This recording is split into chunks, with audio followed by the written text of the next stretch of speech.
Joining me today, I'm so excited to have with me as my guest, Isabella the Machine Summers, who is an English Emmy-nominated composer, songwriter, producer, and musician. And she's here today to talk about her composing role in the Apple TV series Physical and Physical Season 2 and what is next for her. Welcome, Isabella. Thank you so much for having me. That was a lovely introduction.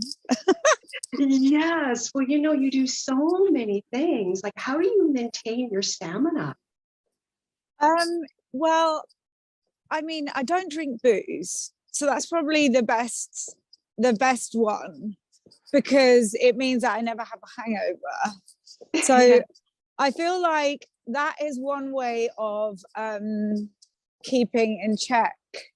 I think that, like, I find this job so satisfying and so fun that it's easy for me to kind of like wake up in the morning and be excited about all the various things I say yes to that maybe aren't humanly possible for one person. But I can't help but say yes, because each thing is in its own right, like, just such a fun adventure. And Physical was the real catalyst for all of it.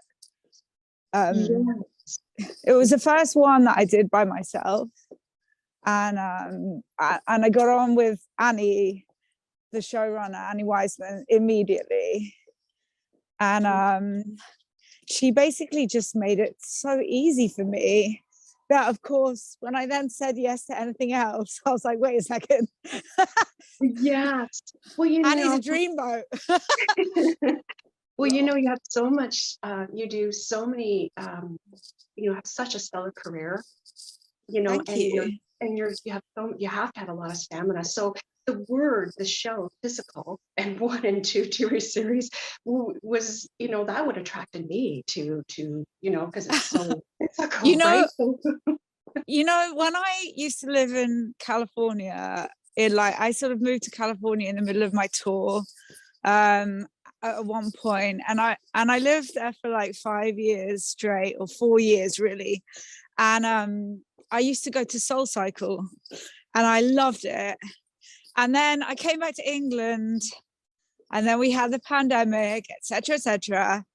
And only recently have I, and throughout the whole scoring seasons 1 and 2 of Physical, I would go for a run in the park and like exercise, whatever. But it wasn't until like the end of last year that I was like, oh my God, I've got a Soul Cycle down the road. And so I started going, and I've been going now, it's ramped up to me going every day. Oh, wow. And actually, it really reminds me of Physical sometimes. So it's quite funny how I've like gone full circle and ended up like in my TV show somehow. Yes. No, congratulations. And I mean, like, where do you find your inspiration to write the songs, compose the songs? I mean, it's like you have so Bunny, Aerobic Save Me. Oh my God. Oh yeah. Thank you. I'm a huge Madonna fan. So when Annie kind of like, she was talking about punk and Bad Brains, and she was talking about come on, tip my tongue. I can't remember their name. Damn it. No. But loads of punk music from like San Diego in the late 70s. And then I was kind of like coming at it from this like, oh my God, I loved early Madonna. I was such a huge fan of the Holiday record. And so like, we kind of like started to delve into like that soundscape basically. And I think I really just wanted to make Burning Up by Madonna is maybe my all-time favorite song ever. And I was like, oh, this is my chance finally to like live in that world. So I think I made a bunch of music, and then that was the one that they were like, yes, and that became Bunny's theme. So it's just like what's really fun about Physical is that it's a period piece, and of course that doesn't just mean 1920, it means like whatever that period is, which took me ages to work it out. But yeah, so just delving into that world is like, it's so fun. And we've got season 3 coming up. There's a new character. I'm not allowed to tell you, I don't think. I won't be the one to spill it. But we've been talking about, we had a conversation like the day before yesterday about what that character's theme was going to be. And, you know, I was like asking for buzzwords about, you know, how this character behaves and like, you know, what makes them tick, are they angry? Are they badly behaved? You know, all of that stuff. So there's like quite a lot of like, you know, stuff to play with there. Yes. No, I mean, I just, you know, like I said, funny, aerobic save me, main title, but like, tell us, like, you know, I talked about finding inspiration to, you know, compose, but how much do you love composing? Because you, from the, you know, you have a brilliant music career with Florence and the Machine. So, Yeah. yeah. So, I mean, composing, how much do you love it? You know, Oh like my God. now. No, hands down, like it's my favorite thing. You know, it's something that I took on just before the pandemic. I did my first television show just before the pandemic, and at the end of a world tour, and I was like ready to try and do something where I would kind of have to be in someone else's world, but like I've always wanted to do filmmaking, and I wasn't expecting to get into it via television, but I got the opportunity to, and then I kind of made a bunch of music for Little Fires Everywhere, and then they became main themes, and I was like, this is the best job ever. And then as soon as we finished that show, you know, I signed on to do physical and whatever else, and the pandemic hit. So like I then had all of this stuff to do at my desk. You know, when everyone else had to stop working, I suddenly had this new career, and like it was just like the most incredible thing that I didn't have to go anywhere. I didn't need anybody. You know, I obviously have a big team around me now of all types of incredible musicians and players and organizers, and like there's quite a few people helping me now from their desks too. It's all quite but it's like, you know, such a fun thing to be able to kind of like employ your mates, number one, and then also not have to sit with them all the time, because I can just throw them stuff. And we're in the age of technology where, you know, and it's nice because lots of musicians who aren't on tour want to play music still. So like there's like so many angles, which is why this is such a fantastic thing. And not only that, but also, you know, getting into an entire world. Like with physical, I really wanted to make it feel a little bit Scarface. I was like, just the music of Scarface is so good. And then I also really wanted to make it feel, I wanted Sheila to turn into Knight Rider.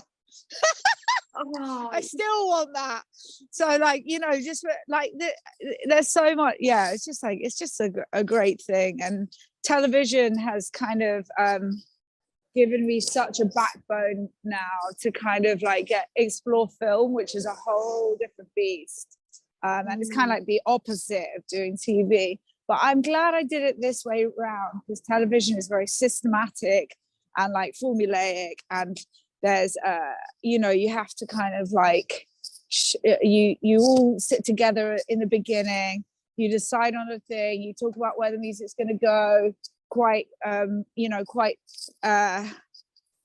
specifically, and then by the end of that call or video or whatever, and you watch down the episode, at the end of it you go away and you do your work, and then you figure out, then you'll get notes back, then you might have another round of notes, and then the following week you'll all huddle together again, then you'll do it again.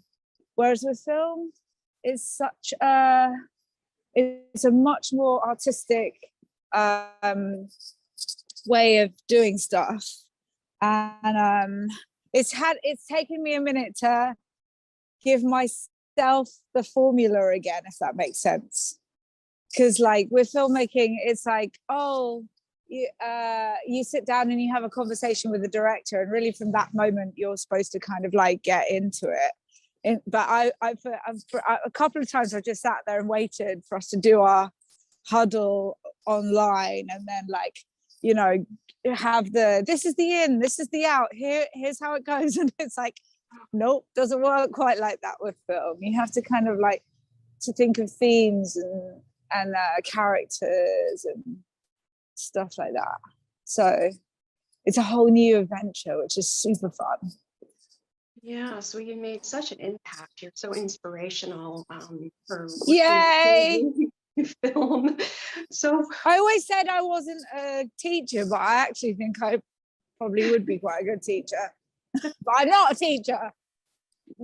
but you're inspirational, and you know you are a role model, and also too, like, I want to ask you, and for the viewers, you know, listeners, what is next for you, Isabella? Oh, I'm gonna keep going. Like I've got a lot of projects that I'm really deeply in right now. There's some films, there's some shows, there's a cartoon, and I haven't stopped. I'm not sure if I will, but I am making my records, and it's very close now. So that's like, I really need to get. It's like it's become like this record has become like a teenager. I'm like, get out the house now. You know how to cook your dinner. Leave. So I really need to get it out of my computer any minute now. I'm like, it's like burning in the back of my mind, but it's close. And then we'll address what's next after that. Wow, no, I'm just so excited, you know, for your Thank career, you. and keep going. And you know, for Yay. people who want to check in physical season 2, they can check it on Apple TV, and Yes, please do. It's a hoot, and we got season 3 coming up now. And every season, I'm like, can it get weirder? Can we get weirder? Which is what we're about to do. And Isabella, is there anything else you'd like to add? No, I think that's it. I think that covers everything. Oh, wow. No, Thank you. thank you, Isabella. I mean, I so enjoyed our interview, and thank you for your time. Yay. Okay, awesome. All right, well, lots of love. Yes, thank you.